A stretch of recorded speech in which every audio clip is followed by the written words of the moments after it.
भारत सरकार ने जो बीमारी 2020 में हिंदुस्तान में आई उसके टेस्टिंग किट्स, डायग्नोस्टिक किट्स 2017 में 2018 में ही विदेशों से आयात कर लिए। जो RT-PCR टेस्ट कोविड-19 का डायग्नोसिस करता है और जो बीमारी 2020 में हिंदुस्तान में आई उसके डायग्नोस्टिक किट्स 2 साल पहले 3 साल पहले भारत सरकार ने विदेशों से आयात कर लिए। तो ये इस बात का एक पुख्ता प्रमाण है। इसके साथ में ये जो डायग्नोस्टिक मेथड्स जो थे, मेथड्स का पेटेंट 2015 में ही जो बीमारी 19-20 में आने वाली है, जैसा कि उन लोगों ने बताया, उसका पेटेंट 2015 में ही रोज़चाइल्ड के नाम पर दे दिया गया। 2010 में रॉकफेलर ने एक डॉक्यूमेंट जारी किया और रॉकफेलर डॉक्यूमेंट के नाम से डॉक्यूमेंट मिल जाएगा आप लोगों को। उसमें बताया कि आने वाले टाइम पर एक महामारी आएगी और हमें पूरी दुनिया में लॉक स्टेप लागू करना पड़ेगा। उन्होंने लॉकडाउन की जगह लॉक स्टेप वर्ड यूज किया और वो लॉक स्टेप जिस प्रकार से बताया गया था कि किस प्रकार से लॉक स्टेप होगा, वो लॉकडाउन पूरी दुनिया में लागू हुआ।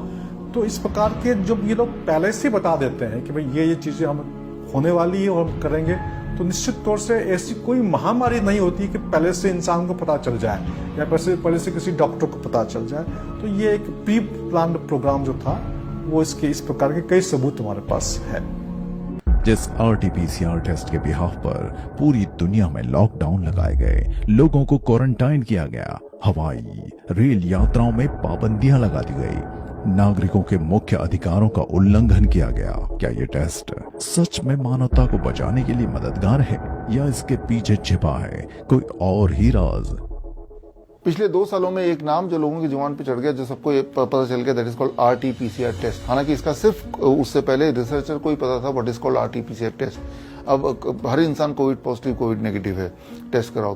तो टेस्ट की सच्चाई ये है कि अगर 10 बार आप टेस्ट करेंगे किसी भी सैंपल को, जो हमने एक्सपेरिमेंट करके देखा, खुद मैंने एक्सपेरिमेंट करके देखा RT-PCR टेस्ट लैब में, आप कोई भी सैंपल लीजिए, इंसान का लीजिए, बंदर का लीजिए, गधे का लीजिए, घोड़े का लीजिए, फल का लीजिए, कच्ची सब्जियों का लीजिए और लेके उसको RT-PCR टेस्ट मशीन में डाल दीजिए और 10 बार टेस्ट करेंगे सेम सैंपल, तो 10 में से 1 बार वो पॉजिटिव आएगा, 10 बार ऑन एवरेज 9 बार नेगेटिव आएगा, यानी कि हर 10वां इंसान पॉजिटिव आएगा। अगर मुझे किसी दिन ये दिखाना हो कि भारत में 1 लाख पॉजिटिव केस है, तो मुझे सिर्फ ये करना है 10 लाख टेस्ट कर देने हैं। वो हेल्दी इंसान हो, वो बीमार इंसान हो, उसको कोई मतलब नहीं है।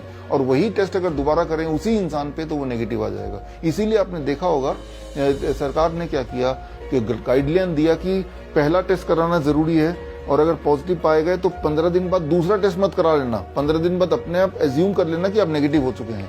खास तौर पे ये गाइडलाइन, ये बड़ा ही, इस गाइडलाइन पे किसी ने सवाल नहीं उठाया, लेकिन आप खुद ही सोचिए कि पहला टेस्ट सबका करा रहे हैं लेकिन दूसरा टेस्ट नहीं करा रहे हैं, क्योंकि उनको पता है कि ये तो एक डायस वाली बात है, तुक्के वाली बात है। जैसे आप कॉइन को उछालते हैं, वो हेड भी आ सकता है, टेल भी आ सकता है। इसीलिए जिन लोगों ने अपने आप भी दूसरा टेस्ट कराया उनको पता है, आप में से कई लोगों ने कराया, कि जितनी बार करा रहे हैं बार बार पॉजिटिव आ रहा है, बार बार पॉजिटिव आ रहा है, हालांकि आपको कोई सिम्टम नहीं, ना तो पहले थे ना अब है।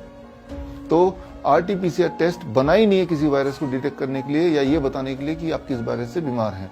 ऐसा RT-PCR टेस्ट के लिटरेचर में है, ऐसा कैरीमुलस इन्वेंटर ने बोला था, जिनकी डेथ सस्पिशियसली हो गई ये सो कॉल्ड पेंडेमिक के 3 महीने पहले।